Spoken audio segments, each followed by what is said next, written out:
still looking to remove your Google account from your phone, so if that's the case, you have come to the right place. Because today in this video, I'm going to show you exactly how you can do that. So it's a very simple process. All you have to do is just simply go to your Gmail, then click on your profile at the top right. Then just simply click on Manage Account on this device. Then click on Google, and now just simply choose the account that you want to delete. So let's say for example I want to delete this one. Now as you can see, this is my current email address that I'm going to remove. So if I go to my Gmail and choose my account over here, so as you can see, currently I have this Gmail account linked with my email.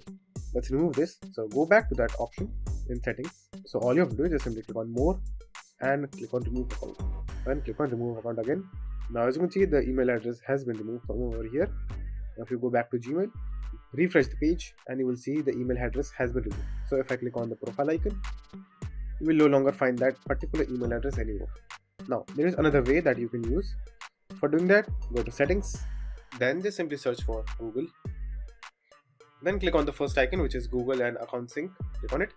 Now it will bring you to that very same option where you can click on a Gmail account, then click on more, and then you can remove the account from there as well. So that's it, and thank you for watching, and do like and subscribe to my channel, and take care.